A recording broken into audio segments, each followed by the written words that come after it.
அல்லாஹ்வின் அருளை சுமந்து வந்த ரமலான் எம்மிடமிருந்து விடைபெறப் போகிறது. ரஜப் மாதத்திலிருந்தே நாங்கள் அல்லாஹ்விடம் இறைஞ்சி கொண்டிருந்தோம், யா அல்லாஹ் எங்களுக்கு ரமலானை அடைகின்ற பாக்கியத்தை தருவாயாக என்று கேட்டதற்கிணங்க நாங்கள் இந்த ரமலானை அடைந்திருக்கின்றோம்.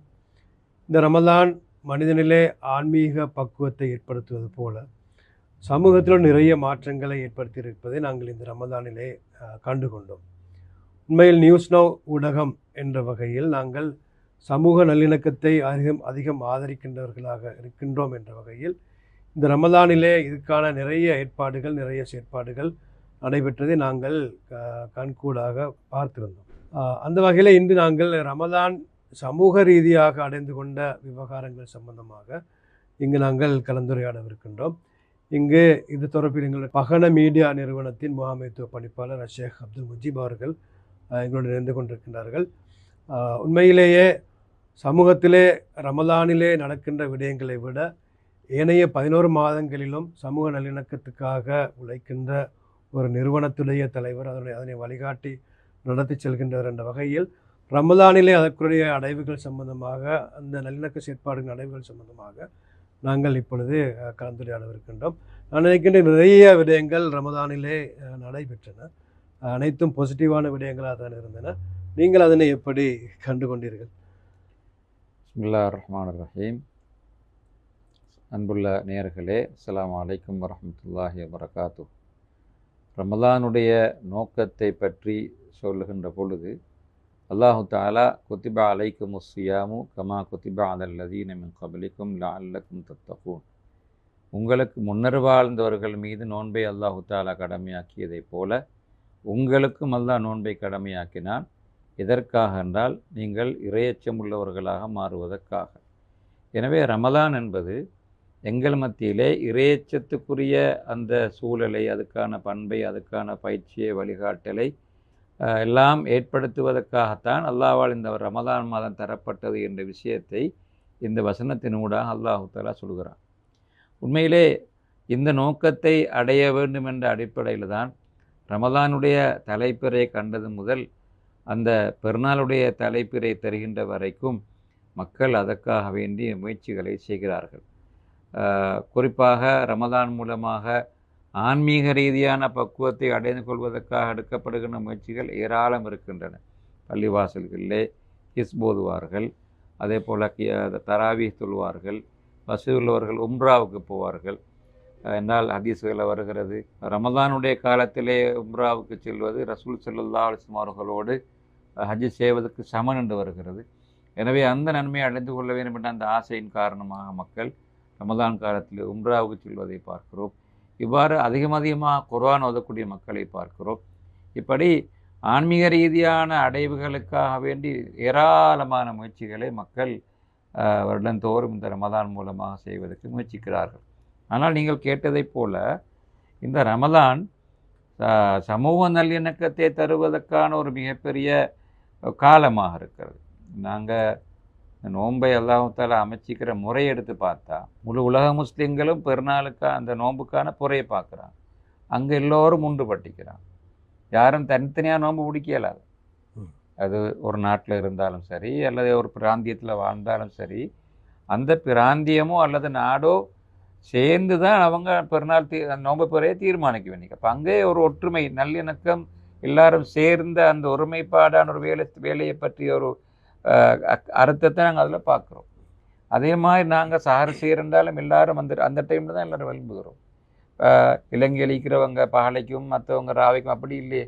எல்லாரும் சார்ட்டு செய்கிற நேரம் ஒரு நேரம் தான். இஃப்தாரும் அதே மாதிரி தான்.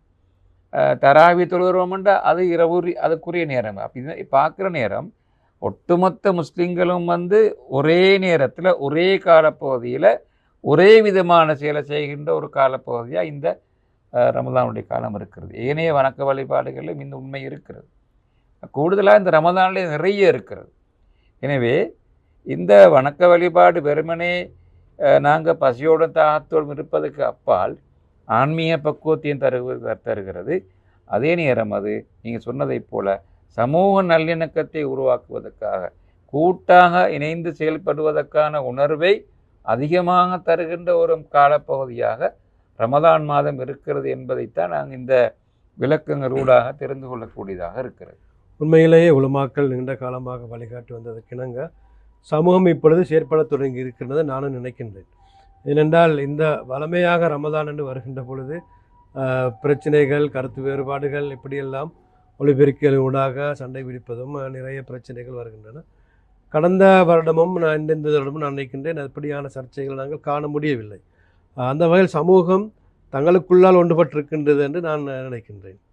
ஆமாம், உண்மையிலே கடந்த காலங்களை விட இந்த வருட ரமதானை நாங்கள் எடுத்து பார்க்கின்ற பொழுது சமூகத்திலே இவ்வாறான ஒரு மாற்றம் வந்திருப்பதை நாங்கள் அவதானிக்கூடியதாக இருக்கிறது. ரமதான் என்பது மாற்றத்துக்குரிய மாதம்.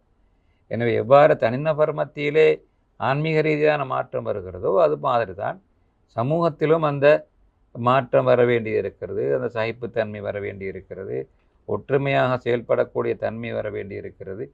எனவே இதுவையெல்லாம் முன்னைய காலங்களை விட ரமதானுடைய காலத்திலே எல்லோரும் இதை பற்றி யோசிக்கின்ற ஒரு நிலைமை, அதே நேரம் அதை ப்ராக்டிக்கலாக அவங்களோட மட்டத்தில் அதை செய்யக்கூடிய அந்த முயற்சியை நாங்கள் அதிகமாக காணக்கூடியதாக இருக்கிறது. உதாரணத்துக்கு நாங்கள் ஏற்பாடு செய்த சில நிகழ்ச்சிகளை யோசித்து பார்க்கின்ற பொழுது அந்த நிகழ்ச்சிகளை ஏற்பாடு செய்வதற்கு ஒத்துழைப்பு வழங்கின தரப்புகளை எடுத்து பார்க்கின்ற பொழுது அவர்கள் யாருமே இவர்கள் இப்படியானவர்கள் தானே, இந்த அமைப்பை சார்ந்தவர்கள் தானே, அல்லது இந்த பின்னணியை கொண்டவர்கள் தானே என்பதெல்லாம் பார்ப்பதற்கு பதிலாக இது சமூகத்துக்கு தேவையான ஒரு வேலை, எனவே நாங்கள் இதனை தூக்கிவிட வேண்டும், இதற்கு பங்களிப்பு செய்ய வேண்டும் என்ற அடிப்படையில் அதற்காக முன்வந்து ஒரு பெரிய ஒத்துழைப்பு செய்வதை நாங்கள் இந்த ரமதானில் உதாரணங்களோடு சொல்லக்கூடிய அளவு நிறைய நடந்திருக்கிறது. இபாதத்துகள் தொடர்பான கருத்து வேறுபாடுகள் தான் அதிகமாக வருகின்றன. இம்முறை அதனை தாண்டி இபாதத்துகளின் ஊடாக நாங்கள் எதனை அடைந்து கொள்ளலாம் என்பது தொடர்பில் சமூக நிறைய திட்டமிட்ட தொடர்பாக நாங்கள் அவதானிக்கின்றோம். குறிப்பாக 8 ரக்காத்தா 20 ரக்காத்தா என்ற பிரச்சனை வரும். ஆனால் இந்த முறை தொழுகின்ற அந்த ரக்கத்துகளை எப்படி உயிரோட்டமாக தொழலாம் என்று சிந்திக்கின்ற அளவுக்கு சமூகம் முன்வந்திருக்கிறது என்பது ஒரு ஆரோக்கியமான விடயமாக கருதுகின்றேன். ஆமாம், நாங்கள் சில பள்ளிகளை நேரிலேயே பேத்து பார்க்கின்ற பொழுது சந்தோஷமாக இருக்கிறது. அழகான காரிமார்களை கொண்டு பள்ளிவாசல்களிலே தராவி தொழுகையாக இருக்கலாம் அல்லது கியாமுலைலாக இருக்கலாம், இந்த தொழுகைகள் உயரோட்டமான முறையிலே நடந்துக்கின்ற காட்சிகளை பார்க்கக்கூடியதாக இருக்கிறது. அதே நேரத்தில் சில பள்ளிகளை எடுத்து பார்த்தால் 2 தட்டு 3 தட்டு 4 தட்டு கொண்ட பள்ளிகளாக இருக்கும். அந்த பள்ளிகள் முழுவதுமே நிரம்பி வழிகின்ற அளவுக்கு இந்த இரவு நேர தொழுகைகளில் மக்கள் அதிகமாக கலந்து கொள்ளக்கூடிய நிலைமையை நாங்கள் பார்க்கிறோம். எனவே இது சமூக நல்லிணக்கத்தை ஒரு புறத்திலே உருவாக்குற எல்லோரும் சேருவதன் காரணமாக, மறுபுறத்திலே ஒரு அல்லாஹ்வுடைய கலாமை, குர்ஆன் இறக்கப்பட்ட மாதத்திலே அல்லாஹ்வுடைய கலாமை ஒரு அழகான காரி ஓதுவதை எல்லோரும் பக்குவமாக கேட்கின்ற அந்த உணர்வை அவர்கள் பெறுவதனூடாக குர்ஆனுக்கு நெருக்கமாக அல்லாஹ்வோடு உரையாடுகின்ற சம்பாஷணை செய்கின்ற அந்த பக்குவத்தை பெறுவதற்கான ஒரு கட்டமாகவும் இது மாறி இருக்கிறது. எனவே இப்படி நீங்கள் சொன்னது மாதிரி இந்த ரமதான் காலத்திலே இவ்வாறான விஷயங்களுக்கு கூடுதலான முக்கியத்துவம் கொடுக்கின்ற ஒரு சூழ்நிலையை நாங்கள் ரமதானிலே முன்னைய காலங்களை விட அவதானிக்கக்கூடியதாக இருக்கிறது. உண்மையில் சமூக நிறுவனங்களும் இதில் கூடுதல் கவனம் செலுத்தி இருக்கின்றன என்பதை காண முடியுமா இருக்கிறது. குறிப்பாக நீங்கள் தலைவராக இருக்கின்ற இமாம் ஷாஃபி நிலையத்திலும் கூட மாணவர்களை பயிற்றுவிப்பது, தாய்மார்களை பயிற்றுவிப்பது தொடர்பான நிறைய பயிற்சிகளை செய்தீர்கள். இதுபோல் பல இடங்களிலும் நாங்கள் அவதானித்திருக்கின்றோம். தாய்மார்களுக்கான கிராத் ஓதல் பயிற்சி, தாய்மார்களுக்கான 10 நாள் பயிற்சி, சிறுவர்களுக்கான 1 மாத கால பயிற்சி, ரமதான் வெக்கேஷன் கோர்ஸ், இப்படி பல வடிவங்களிலே சிறுவர்களையும் தாய்மார்களையும் பயிற்றுவிக்கின்ற நிகழ்ச்சிகளும் நிறைய நடந்திருக்கின்றன. ஆமாம், இது சிறுவர்கள் அல்லது தாய்மார்கள் என்ற எல்லைக்கு அப்பால் சமூகத்தில் பலதரப்பட்ட மக்களுக்கும் பயன்பு தரக்கூடிய வகையிலே இந்த நிகழ்ச்சிகள் திட்டமிட்டு நடத்தப்படுவதை நாங்கள் பல இடங்களிலே அவதானிக்கூடியதாக இருக்கிறது. சில ஊர்களை பார்க்குறோம், அதாவது 10 நாள் அல்லது 15 நாள் ப்ரோக்ராம் ஏற்பாடு பண்ணிக்கிறாங்க. அந்த ப்ரோக்ராமில் குர்ஆனில் தெரிவு செய்யப்பட்ட சூரத்துகளை அவர்கள் ஓதுவது மாத்திரமல்ல, தகுதி வாய்ந்த ஆலிம்களை கொண்டு அந்த சூரத்துடைய விளக்கத்தை தப்சீரை அவர்கள் முழுமையாக படிக்கின்ற ஒரு வாய்ப்பையும் அவர்கள் ரமதானிலே பெற்றிருக்கிறார்கள். அதற்காக அவர்களே செலவழித்து அவர்களை அதுக்கான உணவு கட்டணங்களை எல்லாம் செலுத்தி செய்கின்ற இவ்வாறான நிகழ்ச்சிகளெல்லாம் ரமதானில் நாங்கள் காணக்கூடியதாக இருக்கிறது. எனவே இந்த ரமதானுடைய அடைவை என்னென்ன வகையிலெல்லாம் அடைய வேண்டுமோ அதற்கான முயற்சியை தனிநபர்கள் மட்டத்திலும் சமூக மட்டத்திலும் பலரும் செய்வதை நாங்கள் இந்த வகையிலே அவதானிக்கக்கூடியதாக இருக்கிறது. அவர்களே செலவழித்து என்று நீங்கள் குறிப்பாக சொன்னது நான் நினைக்கின்றேன். இந்த முறை பொதுவாக அவதானிக்கின்ற பொழுது வெளிநாடுகளிலிருந்து இஃப்தாருக்கான அனுசரணைகள் வந்தது மிகவும் குறைவாகத்தான் இருந்தது. ஆனாலும் நாடு முழுக்க இஃப்தார்கள் நடந்தன. எங்களது மக்களே செலவழித்து இஃப்தாருடைய நோன்பு திறக்கின்ற வைக்கின்றவருக்குரிய கூலியை உணர்ந்து அதனுடைய முக்கியத்துவத்தை உணர்ந்து சமூகமே முன்வந்து இஃப்தார்களை செய்தார்கள் நினைக்கின்றேன். ஆமாம், இஃப்தார்கள் செய்கின்ற விஷயத்திலே முன்னெப்பொழுதும் இல்லாத அளவுக்கு ஒரு பெரிய ஒரு விழிப்புணர்ச்சி ஏற்பட்டிருக்கிறதுன்னு தான் சொல்ல வேண்டும். கடந்த காலங்களிலே கோவிட் பிரச்சனை காரணமாக அல்லது சஹரானுடைய பிரச்சனைகள் காரணமாக இந்த மாதிரியான விஷயங்களை ஆர்கனைஸ் பண்ணுவதிலே பாரிய தடைகள் காணப்பட்டன. ஆனால் எப்பொழுது அந்த நிலைமையை மாறியிருப்பதும் இதுக்கு ஒரு காரணமாக இருக்கக்கூடும்.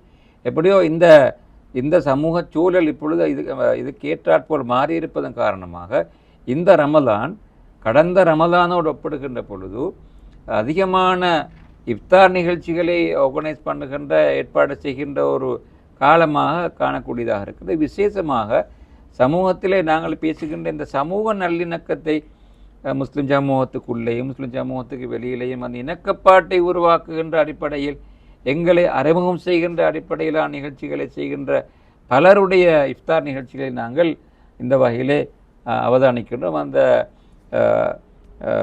இந்த முறை மேல் மாகாண ஆளுநருடைய தலைமையில் அறிமுகம் செய்யப்பட்டிருக்கின்ற சலாம் ரமதான் என்ற நிகழ்ச்சி கூட இந்த வகையிலே ரமலானை தொடர்புபடுத்தி முஸ்லிம்களுக்கும் முஸ்லிம் அல்லாதாருக்கும் மத்தியிலும் ஒரு நல்லிணக்கத்தை உருவாக்குவதற்கான ஒரு வேலை திட்டமாக கூட நாங்கள் அதனை அறிமுகம் செய்ய முடியுமாக இருக்கிறது. உண்மையில் இந்த இஃப்தார் எங்களோட சமூகம் திட்டமிட்டு பயன்படுத்தி கொண்டது என்று தான் நானும் நினைக்கின்றேன். அந்த வகையிலே பஹான மீடியா நிறுவனமும் கூட இந்த முறை இஃப்தார் நடத்தியது, கடந்த முறையை போல் இந்த முறை நடத்தியது. அதிலும் இந்த நல்லிணக்கம் தான் கூடுதலாக ஃபோக்கஸ் பண்ணப்பட்டிருந்தது. அதே போல் ருஹ்னு பல்கலைக்கழகத்திலே முதலாக ஒரு இஃப்தார் நிகழ்ச்சியை பஹான மீடியா தான் நடத்தியது. இந்த முறையும் அந்த இஃப்தார் நிகழ்ச்சி பஹான மீடியாவின் அனுசரணையில் நடைபெற்று கொண்டிருக்கின்றது. இந்த அனுபவத்தை பற்றி கொஞ்சம் நீங்கள் தான் அதனை வழிகாட்டி முன்னெடுத்து சென்ற வகையில் கொஞ்சம் சொல்ல வேண்டும். உண்மையிலே இது ஒரு முக்கியமான விஷயம். அதாவது அந்த இப்பொழுது உலகத்திலே அதிகமாக பேசப்படுகின்ற ஒரு தலைப்பு இருக்கிறது சஸ்டைனபிலிட்டி டெவலப்மெண்ட் சொல்லி, அதாவது நிலைபெறான அபிவிருத்தியை சொல்லி. எந்த ஒரு சமூகமோ எந்த ஒரு ஊரோ அல்லது எந்த ஒரு நாடோ அந்த நிலைபெறான அபிவிருத்தியை நோக்கி செல்ல வேண்டுமாக இருந்தால் அதில் பிரதானமாக சொல்லப்படுகின்ற ஒன்று தான் அந்த சமூக நல்லிணக்கம் என்ற அந்த விஷயம். எனவே அந்த சமூக நல்லிணக்கத்தை பற்றி அதிகமாக இஸ்லாம் பேசி இருக்கிறது, அதற்காக வழிகாட்டி இருக்கிறது. எங்களுடைய இபாதத்துக்களாக இருக்கலாம், எங்களுடைய வேறு வேறு மார்க்க நடவடிக்கைகளாக இருக்கலாம், இவைகள் எல்லாவற்றின் ஊடாகவும் சமூக நல்லிணக்கம் இணக்கப்பாடு என்ற விஷயம் நிறைய எங்களுக்கு சொல்லப்பட்டிருக்கிறது. எனவே அந்த சமூக நல்லிணக்கத்தையும் இணக்கப்பாடான சூழலையும் உருவாக்காத நிலையில் ஒரு நாடு முன்னேற முடியாது. எனவே இப்பொழுது அதனை முஸ்லிம் சமூகமும் புரிந்திருக்கிறது. அதே நேரம் இந்த நாட்டில் இருக்கிற பெரும்பான்மை சமூகம் கூட அதனை அழகாக புரிந்து வைத்திருக்கிறது. அதன் காரணமாகத்தான் எல்லோருமாகவே ஒத்துழைப்பு வழங்கி இந்த ரமதான் காலத்திலே இந்த சூழலை மென்மேலும் பலப்படுத்துவதற்கான ஒரு நிகழ்ச்சியை ஒரு வேலை திட்டமாக இதை நாங்கள் காணுகின்றோம். அதில் ஒன்று தான் இந்த சலாம் ரமதான் அந்த நிகழ்ச்சி நாங்கள் பார்க்கிறோம். அதே போல் இப்போ சென்ற வாரம் நடைபெற்ற நம்முடைய கண்ணியத்துக்குரிய அஸ்ஸஜி தேரோ அவர்கள், அமரபுர அந்த நிக்காயுடைய தலைவர் அஸ்ஸஜி தேரோ அவர்கள், அவருடைய தலைமையில் அவருடைய அந்த வழிபாட்டு தலத்திலே அந்த பன்சலையிலே செஞ்சு அந்த பிரமாண்டமான இஃப்தார் நீங்களும் கலந்து கொண்டீங்க. உண்மையிலே அதில் கலந்து கொண்ட பலர் சொன்ன கருத்துக்கள் ரொம்ப ஆச்சரியமாக இருந்தது. அதாவது அவர்கள் அதில் எங்களுக்கு அந்த இஃப்தாருக்கான ஏற்பாடுகளை செய்தது, அதனை விநியோகித்தது, பங்கிட்டது எல்லாமே முஸ்லீம் அல்லாத சகோதரிகள். அவர்கள் அதனை ஒரு புனிதமான செயல் போன்று கருதி செஞ்சதை நாங்கள் கண்டோம் என்று அதில் அது இருந்த பலர் எங்களோட அறிமுகமான முஸ்லீம் அல்லாத சகோதரர்கள். உண்மையிலே இந்த நிலை இதற்கு முன்னால் நாங்கள் காண்பது அரிதான நிலைமை தான் இருந்தது. ஆனால் இப்பொழுது அந்த நிலை மாறி இருப்பதை பார்க்கிறோம். நாங்கள் எல்லாரும் இவ்வாறான, நான் நேற்று தர்மசக்தி நிறுவனத்துடைய செயலாளரோடு பேசி கொண்டிருக்கின்ற பொழுது அவர் இந்த இஃப்தாரை பற்றி பேசினார். அவர் சொன்னார், நிறைய இடங்களில் நடக்குதுன்னு சொல்லி போட்டு அவர் பெருமையாக சொல்கிறார், மோலைத்துமா மே அவஸ்தாவை அப்படிட்ட ஹொந்தமா அவஸ்தாவா, இந்த சந்தர்ப்பம் எங்களுக்கு மிக நல்ல ஒரு சந்தர்ப்பம். எனவே இந்த இஃப்தாராக மட்டும் பார்க்காம இந்த நாட்டு மக்களை ஒன்றுபடுத்தக்கூடிய ஒரு நிகழ்வாக நாங்கள் பார்ப்போமே என்று சொல்லி எனக்கு அவர் ஒரு கருத்தை சொன்னார். உண்மையில் அருமையான ஒரு கருத்து. எனவே இன்று முஸ்லிம்களுக்கு மத்தியிலும் அது தேவைப்படுகிறது, சிங்கள மக்கள் மத்தியிலும் அது தேவைப்படுகிறது, தமிழ் மக்கள் மத்தியிலும் அது தேவைப்படுகிறது. இதனை எல்லோரும் உணர்ந்திருக்கிறார்கள். அதன் விளைவுதான் இந்த சமூக நல்லிணக்கத்தை மையமாக கொண்ட இவ்வாறான இஃப்தார் நிகழ்ச்சிகள் நிறைய நடக்கின்றன. நீங்கள் சொன்னதை போல் நாங்கள் சென்ற வாரம் கொழும்பில் நடத்துகிறோம், அதே போல் இன்று ரவுனு கேம்பஸில் நடத்துகின்றோம்.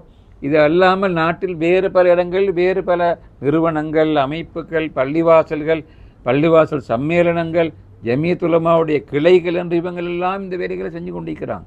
எனவே இதனுடைய பிரதிபலன் நாட்டிலே இவ்வாறான ஒரு நல்ல ஒரு மாற்றத்தை உருவாக்குவதற்கான ஒரு வாயிலை திறந்து கொண்டிருக்கிறது என்பதை நாங்கள் தெளிவாக அவதானிக்கக்கூடியதாக இருக்கிறது. உண்மையில் பஹான மீடியாவால் நாங்கள் நடத்திய அந்த இஃப்தாருக்கு முஸ்லீம் அல்லாத, குறிப்பாக சிங்கள பெருமூரில் நாங்கள் அழைத்த பொழுது அவர்கள் சந்தோஷப்பட்டதை ஏற்றுக்கொண்டதோடு சொன்னார்கள், நான் எங்களது குடும்பத்தை அழைத்து கொண்டு வருகின்றோம். ஏனென்றால் அவர்கள் இப்படி இஃப்தார் நிகழ்ச்சியை அவர்கள் இதுக்கு முன் சந்தித்ததும் இல்லை, கண்டதும் இல்லை. ஆகவே நாங்கள் குடும்பத்தோடு வருகின்றோம் என்று ஆர்வத்துடன் அவர்கள் வந்தார்கள். தெரிந்து கொள்ள வேண்டும் என்று அவர்களுக்கு தேவை இருந்தது. நாங்கள் உண்மையில் கண்டுகொண்டோம். அந்த இஃப்தாருக்கு தர்மசக்தி அமைப்புடைய தலைவரும் அமரபுர நிக்காயனுடைய மகாநாயக தேரருமாகிய அசஜி திசா மகாநாயக தேரர் அவர்கள் அழைத்திருந்தார்கள். அவர்களும் வந்திருந்தார்கள். அதுக்கு பின்னர் தான் அவர்களுடைய தர்மசக்தி அமைப்பினூடாக இசுபத்தன விகாரையிலே முஸ்லிம்களையும் சிங்களரையும் அழைத்து அந்த இஃப்தார் நிகழ்ச்சி செய்தார்கள். நான் அங்கே போகின்ற பொழுது நான் அவதானித்தேன், அங்கே இருக்கின்ற சூழ இருக்கின்ற சிங்கள மக்களுக்கு ஒரு முஸ்லீம் பெண்மணியை வைத்து அவர்கள் இஃப்தார் நோன்பு சம்பந்தமாக தெளிவை கொடுத்து கொண்டிருந்தார்கள். அவர்களாக அதனை ஏற்பாடு செய்திருந்தார்கள். இவ்வளவு தூரம் ஒரு நல்லிணக்க நிகழ்வு இந்த ரமதானுடன் நடைபெற்றிருக்கின்றது என்பதும் முக்கியமான விடயம். அதோடு இடையில் விடுபட்டிருந்த ஜனாதிபதியுடைய இஃப்தார் இந்த முறை நடந்திருக்கிறது. முஸ்லீம் கலாச்சார திணைக்களத்தில் இஃப்தார் நடக்கிறது, இன்ஃபர்மேஷன் டிபார்ட்மெண்ட்டில் இஃப்தார் நடந்தது. இப்படியாக அரச நிறுவனங்களும் கொழும்பு மாநகர சபையில் ஒரு கொழும்பு மாநகர சபை பொது இஃப்தார் ஏற்பாடு செய்திருக்கிறது. இப்படியாக அரச நிறுவனங்கள் எல்லாம் இஃப்தார் நிகழ்ச்சி நடத்துகின்ற நிலைமையை நாங்கள் காண்கிறோம். லேக் ஹவுஸ் நிறுவனம் அவர் ஊழியர்களை அழைத்து இஃப்தார் ஏற்பாடு செய்திருந்தது. இது ஒரு சந்தோஷ பெருவிழாவாக, ஒரு கொண்டாட்டமாக இஃப்தார் மாறி வெளிநாட்டு தூதரங்கள் நடத்தின. குறிப்பாக பாகிஸ்தான் அவருடைய தேசிய தினத்தை நேற்று ஒரு இஃப்தாராகவே மாற்றி செய்திருந்தார்கள். சவுதி அவருடைய இஸ்தாபா தினத்தை ஒரு இஃப்தாராக மாற்றி செய்திருந்தார்கள். இப்படி ஒரு எல்லோரையும் இணைக்கின்ற ஒரு சந்தோஷ பெருவிழாவாக நாங்கள் இஃப்தார்களை அவதானிக்கின்றோம். உண்மையில் நிறுவனங்கள் என்ற வகையிலையும் கூட அவர்கள் இந்த சமூக நல்லிணக்கத்தை உணர்ந்து வேலை செஞ்சதைத்தான் நாங்கள் பார்க்குறோம். இன்றைக்கு நாங்கள் ஆர்கனைஸ் பண்ணிக்கிற அந்த பஹான மீடியாவுடைய ரவுனு கேம்பஸ் இஃப்தாரை எடுத்துக்கொண்டால் அதற்கான ஒத்துழைப்பு வழங்குகிற நிறுவனங்கள் பல இருக்கின்றன. பல்வேறு மார்க்க பின்னணிகளை கொண்ட தவா பின்னணிகளை கொண்ட பலரும் அதுக்கு ஒத்துழைப்பு வழங்குகிறார்கள். எனவே இது ஒரு உண்மையிலே மிகவும் ஆரோக்கியமான ஒரு சூழலாகவே தான் இது இருக்கிறது. எனவே இந்த நிலை இந்த ரமதானுக்கு பின்னரும் பேணப்பட வேண்டும். சமூகத்திலேயே ஏனைய விஷயங்களை கையாளுகின்ற பொழுதும் இதே போன்ற ஒரு இணக்கமான செயல்பாடு ஒன்று வர வேண்டி இருக்கிறது.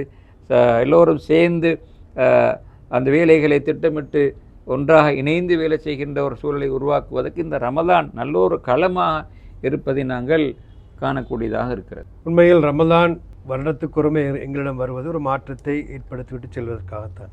மனிதனிலேயே தக்குவா என்கின்ற அந்த இறையச்சத்தை ஏற்படுத்துகிறது போல சமூகத்திலும் பெரிய மாற்றங்களை ஏற்படுத்தி செல்வது இந்த ரமதானுடைய முக்கியமான நோக்கமாக இருக்கிறது என்ற வகையில் நிறைய நாங்கள் அவதானித்த நிறைய பாசிட்டிவான விஷயங்களை நாங்கள் முன்வைத்திருக்கின்றோம்.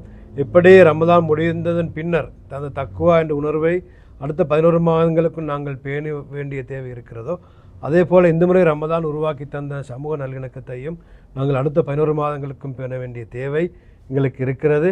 அப்படி நாங்கள் அதனை பேணினால்தான் இந்த ரமதானை நாங்கள் ஒரு சமூகமாக அடைந்து கொண்டோம் என்பதற்கான அடையாளமாக அது இருக்க முடியும். ஆகவே இந்த இடத்தில் ஒரு பாசிட்டிவான நிலைமையை நாங்கள் ரமதானை விட்டு ரமதானுக்கு விடை கொடுக்கவிருக்கின்றோம்.